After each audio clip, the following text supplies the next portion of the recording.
You're listening to an episode of the Abigail Pugh podcast with, you guessed it, Abigail Pugh. I'm an introverted mama who took my online business from 0 to 7 figures in 15 months selling my own digital products on social media. And guess what?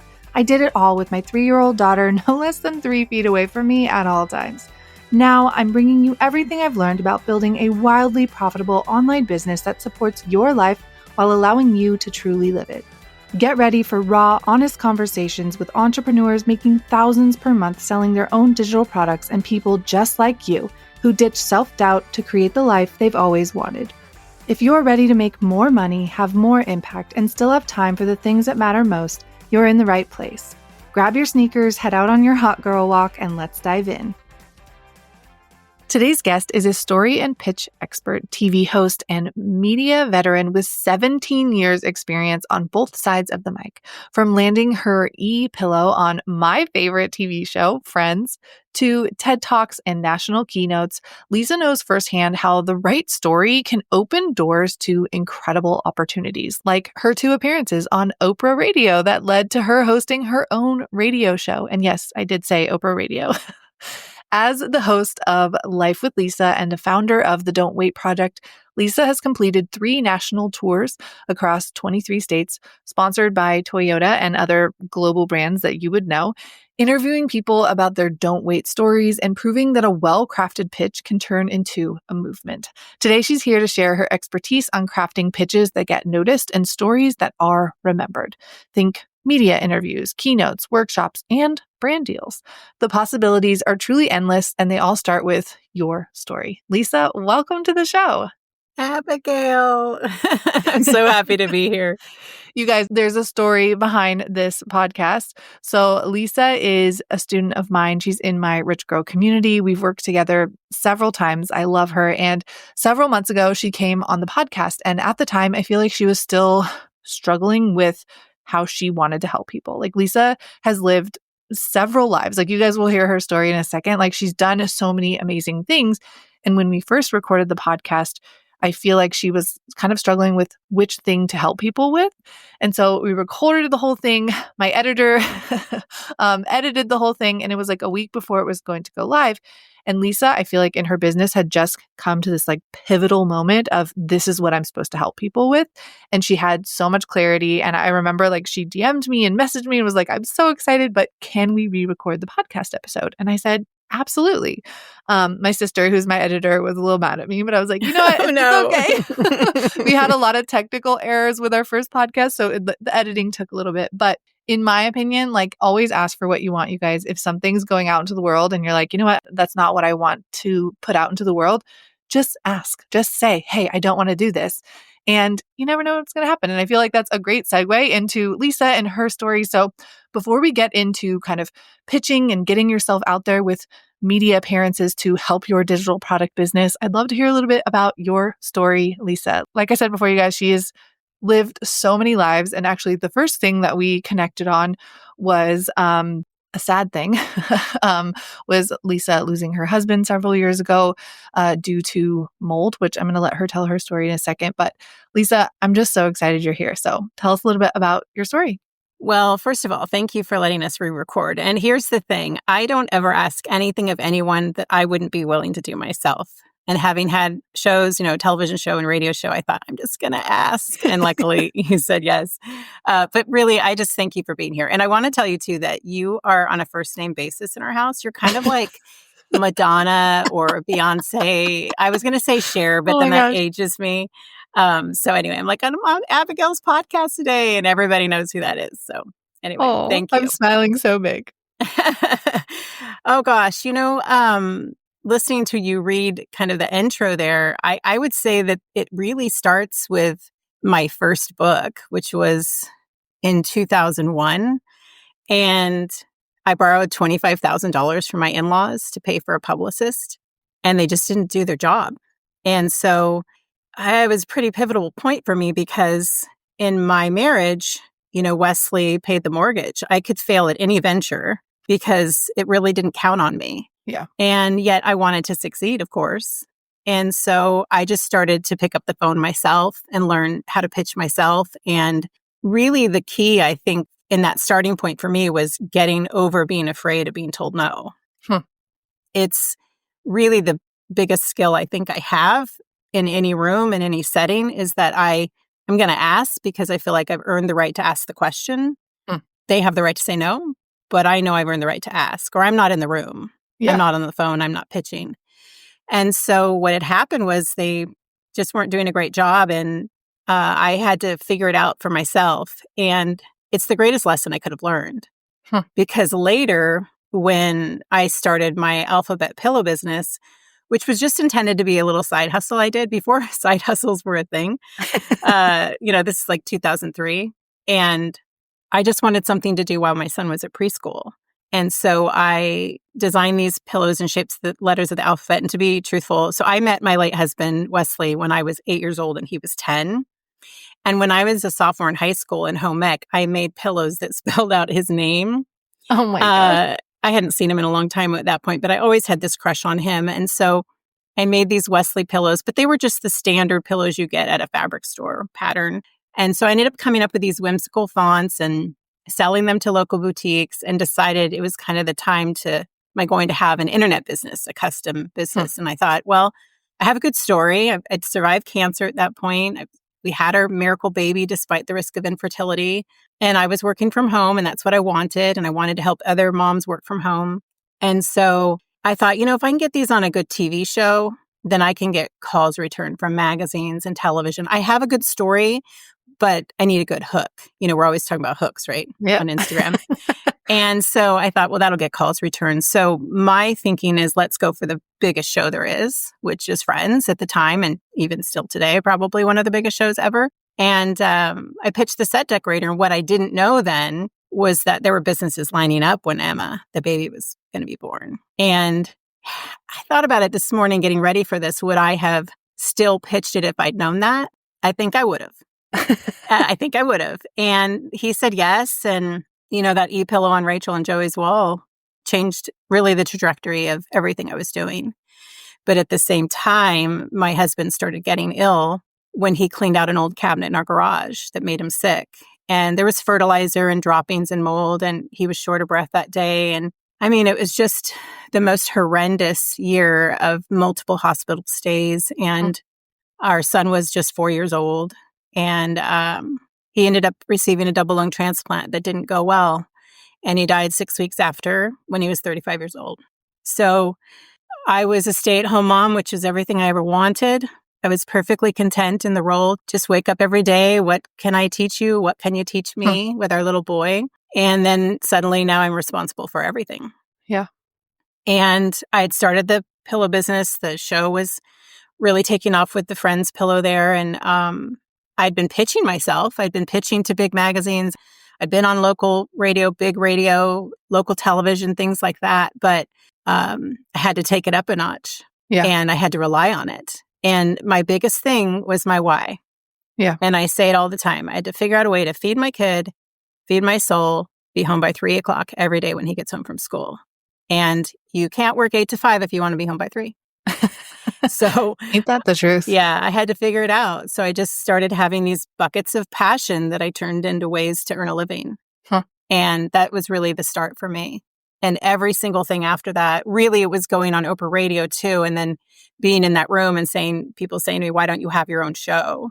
And then getting my own show and having this mentor that changed everything, that taught me everything I want to do in my career can be paid for by a sponsor if I know how to ask and what to ask. But it all started with that $25,000 that I didn't want to go to waste. And I Googled it the other day for a carousel I created, and that amounts to like $44,000 today. Oh so I'm gosh. Thinking I can save female entrepreneurs tons of money if they just learn to do it themselves. And it takes confidence. It takes practice, just like anything, you know, and I'm way out of my comfort zone on Instagram and pitching myself there on a regular basis.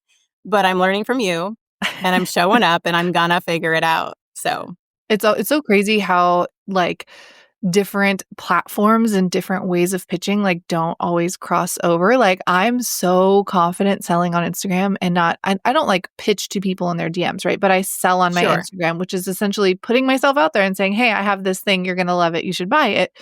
Whereas Lisa like goes straight to the source and is like, hey, I have this goal that I want to do. I'm going to go to like a producer or someone and like pitch myself this idea. Whereas like that makes me want to crawl in a hole and die. Like I'm like, nope, nope. Like, so it's just so funny how, I don't know, like they don't translate the same. I'm so confident on Instagram, but then even in email, I'm so nervous. So I really wanted to have Lisa on just to talk about kind of how to use getting yourself out there with maybe brand deals or workshops or just getting yourself out there in the public eye to get more eyes on your business. Because with digital products, right, you need visibility. You need people to know exactly who you are. And this is not my expertise at all. And I get really nervous with this type of stuff because sometimes I'm like, I don't want to be in front of people. Like I want, I want a little bit of like, a little bit of privacy. And I do self-sabotage a lot. I do find myself that when I'm like opportunities like this where like I know I can land something and I get so nervous and I'm like, no, just don't do it. Just don't do it. Like you can't handle the public eye. And I swear this happens even when I get like growth spurts on Instagram where like something will take off and I'm like, oh my gosh, there's all these new people on me. Like, what do I do? Like, oh my gosh, I'm so nervous. But I will say the visibility, it can absolutely change your life. Like, I feel like it has changed my life. It has changed Lisa's life, and putting yourself out there in different ways. It's really important when you have an online business and you sell digital products. So Lisa, I would love to kind of talk about if someone is, creating a personal brand, selling digital products, how would you go about pitching? Like, where do you even start? Like, I don't even know. Like with brand deals, I know I would like go for the email of someone that I want to reach out to, but what does that entail? What does that look like? Well, I think it's like anything. I was just talking with a client the other day. And so when I say pitching on Instagram, I mean putting myself out there, right? Yeah. So I'm not in your DMs bothering you one bit either. You hopefully are attracted to what I have to offer, and then we form a relationship. So I have a client and she really wants to do more public speaking. So there's all different ways, right? You can be a public speaker, you can get on local television, shoot for national television, give keynotes, whatever the thing is, brand deals like we talked about. And I think each of them take extra layers of work. Like a brand deal, you're going to have to really have proved yourself in some form to get that. And the local Toyota dealership sponsored my tours, and we can talk more about the tours. And then when that first tour went well, the Toyota Corporation matched some of their budget so that we could take a cinematographer. And then a trailer company came on board and sponsored with the trailers for us to go on this, big, huge tour, 3 different tours across the country. But I'd been doing my talk show in the community. Yeah. I'd been on television. I went in there, like I said, I knew I'd earned the right to ask for this. Yeah. And so you start where you are. So this particular client wants to speak. She lives within a 30-mile radius of some of the most prestigious colleges on the East Coast. So start there. You go speak to the students, the colleges, prepare your own kind of talk, but also be part of any kind of career workshop day, things like that. And it sounds less sexy to start that way, but it is no different than starting with 0 followers on Instagram. Absolutely. It is no different than putting your first reel out there or your first carousel and then looking back and going, wow, look at how much I've improved. You have to start somewhere. And you live near a local television show. Yeah. Even if you have to drive to Seattle and you live 2 hours from there. And you have access to blogs to be a guest writer. And here's the thing, just like we invest a lot of money in learning about creating content for Instagram, all of these media that we're talking about, magazines, television shows, they need content. They need people like the people who are listening, who have an expertise, who can get on a local morning talk show and talk for 4 to 6 minutes about what they know. And in all of my products, I use the same story about this woman I created. Her name's Lauren, and she found yoga and is now a yoga instructor and, lived in India. This is a fake, fictitious person, but she is someone who discovered yoga when healing from a toxic relationship. And the reason I use her story in every product is so that my clients, my students can get familiar with her story and how, wow, that's how it translates to a morning show. That's how it translates to a podcast interview. That's what her keynote's going to look like. So they can start to look at their own story and recognize that, oh, these are the pieces of my puzzle that I can put together. Got it. So you start where you are and you get really okay with, you have to start somewhere. Yeah. You I know? love that. Yeah. Okay, I want to give you someone who is a student of mine and what they do and a little bit of their story, and then can you tell me what you would tell them to start with for pitching, right? Ooh, hot seat. So I Okay. know, right? This is so fun. Okay, so one of my students is I just did a podcast interview with her right before, so I'm going to use her as an example because everything's fresh in my brain. But her name is Stephanie. She is a dietitian, but she helps pregnant women who are struggling with symptoms, right? Like fatigue, nausea, and she has a meal plan that helps them learn what to eat to alleviate some of those pains, right? She, has a 4 and a 6-year-old and she's pregnant with her third baby. And she, in her first pregnancy, struggled a lot with that. And she found that like nobody was talking about what do you eat to help with all of these things, right? It was like helping with the symptoms wasn't a focus of a lot of dietitians. So that is kind of what she did. So if she was looking to get her name out there and her business out there, what would you kind of recommend that she do first? I have 7 ideas. But let's just use a visual one that would Yep. be really, stimulating to the audience who's watching. So, the local morning shows too, they have, so like a show that I've done a lot is the morning show in Seattle, and they have a cooking segment. And to have her there to show easy prep for these meals and just what that looks like to the everyday person the mom who's trying to feed herself and feed her children and feed the baby that's growing inside of her. Yeah. I mean, that's a great angle. We see cooking segments all the time, but have we seen a cooking segment for pregnant moms? I don't think I have. I And I love think that. we should, and same with a blog post, be a guest on someone's blog that talks about motherhood or pregnancy and come up with beautiful images of the food you prep or simple images of the food you prep to make it realistic, right? This is what it looks like this morning. And this is what I hope it looks like this afternoon, but I have kids and I'm pregnant and it's all of the things. So I think just really thinking about what have you seen on television before or in these mediums before? And then how can you take what you're doing and take it up a notch so that you stand out? And then it's learning how to pitch and it's learning the email process and not to oversell yourself and not to give them too much information. It's just like if you think about the captions that we write for Instagram posts and for Instagram reels, we give them what they need in little pieces. And you make it easy. So I host a television show. And if Stephanie pitched to me and she made it easy for me to say yes because she has sent me a succinct pitch and it makes it like, well, this is a no-brainer for me because she's just taken half the work out of it for me, then bingo. Describe what you mean by a succinct pitch. Like, what does that look like coming into your inbox?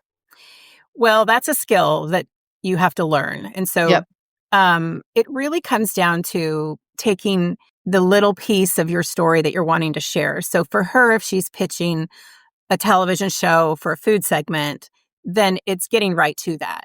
It is, I am this and I do that, and here is how I can help your audience. And key, you need to have watched the show. Yes. You talked about this. You get pitched from people who absolutely, obviously do not listen to your podcast or they wouldn't be pitching you. So like the geologist that pitched me? Exactly. That's what I was thinking about because I heard you talking about that. So know the show, and even if there's a specific producer that you've, pay attention to that and then hold on to that relationship because that's how I get invited back. Because I go right back to that producer and they already know I've delivered. They already know that, hey, if you have a cancellation, I can be in Seattle and, the next day, that sort of thing. So building those relationships as you achieve them and nurturing them when it makes sense, then that's what it looks like.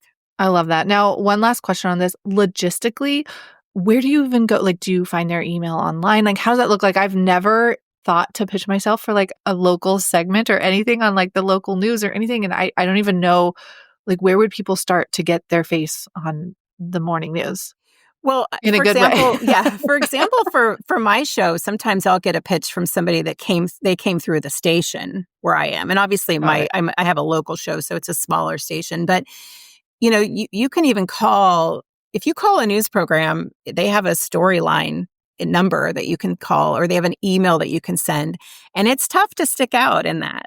So that is why the pitch is so important, and knowing exactly what you want to share and making it easy for them to say yes, because they're going to be going through many different emails, just like, anything, you're going through it.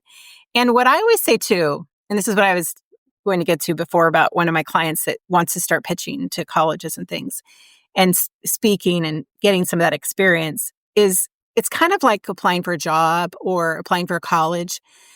Apply for the one you're pretty sure you can get, and then apply for the biggest, best, idea that you can come up with. It's the same thing. Like, I started with pitching the Friend Show for My Pillow. Yep. I had another one in mind if that didn't work. And then I would have just kept going down. But I really believe in just have something going out there so that you're getting that feedback, and you've got to be okay with the no. When my first book came out, I had a book agent, and I asked her to send me every rejection. And this is before email, so she had to physically put them in the mail. And her name is Carol, and I'm still in touch with her to this day, all these years later. And she's like, "Why would you torture yourself this way?" And I said, "Because I know we're just getting closer to a yes." Yep. So she finally started batching the rejections and mailing them once a week, because she said, "I can't put myself through this. I can't go to the mailbox every day." And I don't know, I think we had 23 rejections or something. I can't remember the number offhand, but I posted it in a reel, so I know whatever number I gave, I went back and researched at the time. And that last one was it was a rejection, but they referred us to the publisher that ended up publishing my book. Oh, snap. So the no's, you just can't care about them. Yeah. And you're going to get better and better and better at it. You just get okay with a no, and you will go so much further. Yeah. In absolutely. anything you want to achieve, period. Seriously. Now, what is your take on, like, how much do you follow up? Like, is it something you send it once and then you wait to hear back? Or is it something that you're following up? Like, I never know the protocol on those types of things. Well, it depends. If you're pitching something that's seasonal, then you start pitching ahead. And I'm coming out with a product specifically for mapping out when you pitch for different seasons and different reasons based on your business. But it's that, but it's also, if it's timely, if it's newsworthy, if it's something that's happening right now, then you'd send that pitch and I'd follow up within 3 days to a week. Huh. And if it's something that has more time, then you just circle back. And I just put calendar reminders. My pitch emails, depending on what I'm pitching, are one thing. And then you have the follow-up email that comes too. If you're reaching out through LinkedIn, then, that's a little more casual space to do that in. And you might follow up via that way instead of email. So, there maybe someone comments on your post, and then you follow up that way. And it's makes sense to say, "Hey, I just sent you a message on the comment," or something like that. Absolutely. Okay, so what do you think about, I get these types of DMs and emails all the time where they're like, "Hey, we'd love to feature you in XYZ. This is a paid to play thing." Do you ever do those things? I've never done them, and they feel very like clickbaity to me. Like, they pitch me, they're all da-da-da, and then like sometimes they don't even tell me in the first email or the first DM, and then I'll respond back and be like, "Yeah, absolutely." And then their next one is like, "Oh, this is pay to play. Like, this is how much you need to pay to get featured." And I'm like, oh, no. So listen, Oprah doesn't even pay people to be on her show. Like, nobody, you're giving content and they're getting to have the guest. So I have not, and I would not recommend paying for it. Now, if you want to pay somebody to, a publicist to place you, that's different. I won't do that again, but it is something you can do. I would instead build my own team that cares a lot about me and my story and is invested in that, to have a role in how I pitch, just as you grow. But starting out, nobody cares about your story more than you do. Period. That's true. So you're the one pitching it, and you're the one who can, adapt in a conversation. So years ago, this is just an embarrassing story. But we love those here. So years ago, I sent this gift basket to Gayle King, Oprah, and Rosie O'Donnell. And I don't know who else, but those were the three main ones when Rosie O'Donnell had her talk show. I have so many fun stories about this, but I'll just tell you this one. And I sent this gift basket, and it was about my book, and I put some cool things in there. And as Gayle was opening the basket, she called me, and I froze. I had no pitch ready. Hunter, I was trying to get our son down for a nap. He was crying and fussy, and she was saying, "Well, maybe he's hungry. Have you fed him yet?" Like, it was just, oh my gosh. it was so like, surreal. I had no preparation. So the lesson here is, if you're going to ask for something, you better be ready. So then what happened was, much later, different things had happened with the media and different things I'd achieved and not achieved. I sat down one day, and this was about a year and a half after my husband passed away. And I thought, I think I'm ready to start marketing again. And I still had the pillow business, but my assistant was pretty much running everything. I worked when I wanted to. I was very blessed that way. And I sat down and I wrote a really good email to a producer at the Rachel Roy Show. And I got a call the next day. And I knew I had maybe 2 minutes, right, to impress them, make them feel like I could deliver. And within 2 days, they'd sent their B-roll team out to film at my house. Another couple days, I'm in New York and I'm on the Rachel Roy Show. But I was ready that time because I was never going to let that happen again. Never going to let that happen again. So it is about preparation does meet opportunity, but you have to, if you're asking the world for this, you're asking God, the universe, then you need to be ready to receive it. Yeah. And I learned that lesson the hard way. Absolutely. Okay. So earlier you said when I brought up Stephanie, my student, and I asked for an example, you said you have 7 ideas. So could you just off the top of your head, like you don't have to go into detail, like 7 different ways that someone who is, has a personal brand, they're selling digital products, 7 different ways that they can get this visibility by putting themselves out there? Well, it's the things we talked about. So local television start. Yep. Depending on your topic, you could be speaking locally in many different ways just to start getting confidence in that and to start really honing your talk. So that could be colleges, that could be guest workshops, that could be speaking at the local Rotary, like really just the very beginnings of things. I still go. I am scheduled next month to go speak at a career day. And I do it for free because it matters to me. Yep. And so there are things that I still do that I donate my time for. Yep. Now, if I'm going to get on a plane, somebody's going to pay me to do that if I'm giving a talk. But so there's also conferences. So think about the conferences that you've attended. And maybe you're not quite ready to apply for the keynote, but they also have other speakers and they have workshops and they have like different round ways. tables? Yeah, round tables. There's all different ways that way. Blogs and guest blogging and writing. And, there are people who have guest writers and guest contributors of your local newspaper, all of these different things. If you just think about how you consume content, where do you get your content? Podcasts, there's so many of them. Yeah. And some of them don't have a huge audience like yours, Abigail, but you get practice. Yeah. You get to have that conversation, and having a 4 to 6 minute segment on a morning television show is so much different. Look at the detail we're getting to go into here on this podcast episode. So you get a chance to make your story wide and big, and then you'll learn how to make it the pieces just like the way you share content on Instagram. And I keep saying Instagram because your audience is very familiar with that. And so conceptualizing that really makes sense. And, I believe in a speaker sheet and I believe in a one sheet. I once sent out a speaker sheet. I didn't know I was applying for the keynote. What is a speaker sheet? I don't even know what that is. So a speaker sheet is something that some people think is old news. I still believe in it. I ended up having the keynote for that conference and opening the conference from the speaker sheet. And a speaker sheet is just really the important facts. So it all has to fit on one sheet. So it is your bio, to sum down to a succinct. They can go look at your website if they want more details.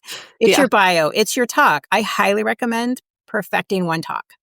Don't try to be everything to everyone. If you want to speak at a conference, go look for the conferences that your audience is waiting. Don't morph your talk every time you pitch something new. Now, a couple tweaks, that's fine. But in general, there are people who make a really good living giving the same talk all over the world for years without changing a thing. And you just get it. And now it gets better and better. Yeah. But the talk I was giving when I was working in health and patient advocacy before I switched gears was this. I gave the same talk every time. Whether I was talking to patients, caregivers, providers, they all took away something different. Yeah.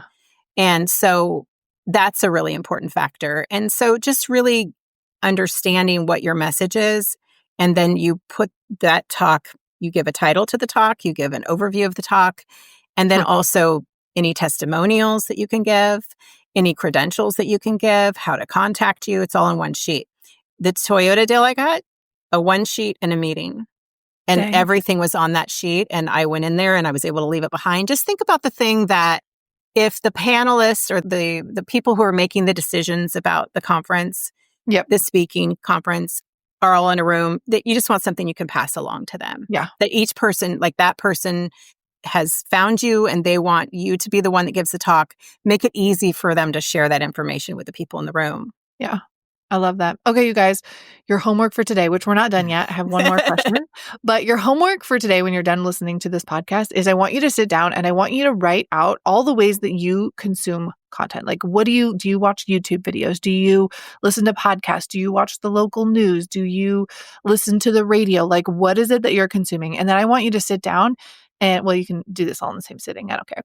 I want you to write out different places or blogs or radio shows or things that you would want to pitch yourself to, right? And I want you to just like start thinking about ways to get yourself visible, because that's what this is all about. This is getting your name out there, getting your story out there, having visibility so that people know you exist, because nobody can buy your digital product if they don't know you exist, right? And obviously my favorite way to do this is Instagram, but there's so many other ways. And I think this is a really great one for people that thrive in social and public situations. I don't. It's not it's not my favorite. Like my first year of business, I got paid to speak at a conference, at two conferences actually. One was a roundtable and one was like I was actually speaking, and it's the most nervous I've ever been in my life. I was terrified. And one of the conferences that I spoke at, the main speaker was like someone on TikTok that I love. And I was so nervous. I was like, oh my gosh, this is nerve-wracking. Like everyone's going to be so much better. And the other girl was so nervous too. She's like, this is the first time I've ever spoke anywhere. And it just felt like, okay, I'm not the only one just putting myself out there. And then the other one that I spoke at, which was a round table, mine was sold, like people were adding chairs to my table every single time. And it was really cool to just see like, okay, hey, like people are interested in what I have to talk about. And exactly, it just gave me a confidence boost as well. Like, yes, I met so many people. I met some of like my really good business friends at this conference and it was amazing. But it also just like gave me this boost of confidence. Like, oh, people want to learn from me and I love this. And I haven't done any since. Not gonna lie. I was supposed to do one this year and then it got canceled. So I did agree to one. Oh, not this year. Sorry. I was supposed to do one last year and it got canceled. But I think that there are so many other ways to get your business out there as opposed to just Instagram. And I will say the way that I'm doing this year is being a guest on other people's podcasts.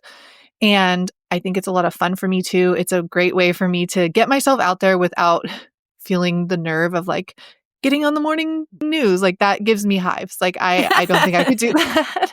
Well, the other thing is you're really passionate about what you're doing. So let me just say this. So it has to be something that you want to talk about again and again. So on Instagram, you have to show up every single day. And how you and I met, Abigail, is that I was working in the patient caregiver space for a long time. And I had achieved that, resort conference, getting paid the money I wanted to get paid to be there. I was building out a course that wasn't just me. It was experts in the field of medicine, a retired probate judge telling us how to handle medical directives and all these things. And I was doing this from the passion of really the experience I went through with my husband ended up helping save my mother's life. And so I wanted to help people understand how to advocate for themselves and when it can really make a difference. Well, then I lost my dad last year.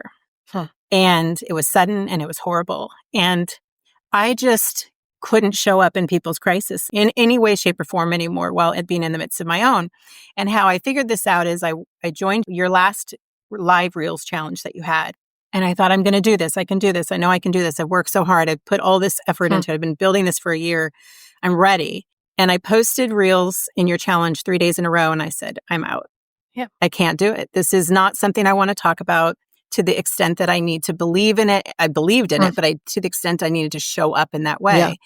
And so what I think it also does when you start to think about all these different ways you're going to show up, let's say you've mastered Instagram, but you're feeling like you want more. Yeah. What sometimes happens is you start building out these other ways of getting out there and you're like, I might need to pivot a little bit.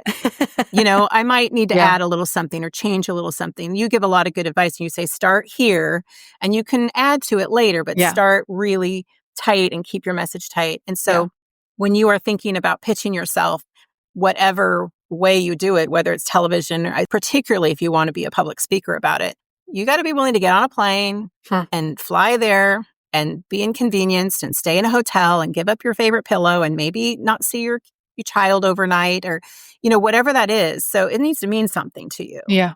And you need Gotta to be be worth it. passionate about it. Yeah. So I think by you giving them that assignment and really start to look, and also you got to be willing to take the rejection that comes with it. Yeah. So if it's important to you, you will. You'll Yeah. accept those no's and you'll push past through them. Yeah. And I'm just here to help people, one, with confidence, but two, just the real strategy that's Yeah. involved in doing it. Because once you learn it, it's like, what is that saying? You give a man a fish and he eats that fish. But if you teach a man to fish, like a woman, like what would be the equivalent? Whatever that looks like, where you're teaching someone how to do something for themselves and then they can do it for a lifetime. Yeah. Absolutely. What is it? If you give a man a fish, he'll eat for one day. If you teach him how to fish, then he'll eat forever. You said it so much better than I did. Well, when I heard it, I was like, I think we got to change a little bit about that. Yeah, something But like no, that. totally, absolutely. And okay, if someone is, they have started their personal brand, they're selling digital products and they want to put themselves out there and they want to learn to like craft this story, because you do have to learn how to articulate your story in a way that is sharing your story, but also sharing whoever you are talking to, how it benefits their audience. I'm telling you guys, the people that ask to be on my show or pitch themselves to me, the ones that I bring on are the ones that tell me their story, but also tell me how they're going to help my audience, because my show is not about them. My show is not about me. It's about how I can help my audience, right? And that's always the number one for me. And so when you're pitching, you have to know how to kind of pitch yourself in a way that is not selfish. Like you still have to share about yourself, but it has to be in a way that's like, this is how I'm going to help the people watching. So Lisa, before we, sign off for the day, could you just let them know how they can work with you to help with that type of thing? Well, there's a few different ways. The one thing that I think has been most effective is my pitch playbook. And what it does is you get to send me every link to everything that you want me to look at. It's your Instagram link, it's your website links, it's, whatever you've been working on that's maybe not working. And I go through and I look at everything in great detail. And I record a Loom video while I'm doing it. It's live. Like I'm coming into your world as if somebody else is. A producer's coming to your website and looking at what you have and seeing it in real time. And I go through and I tell you exactly what I see and the pitch potential of this part of your story or this part of your story. And then I send it to you in a Loom video and I give you a very detailed Google document that you can run with like that day. Yeah.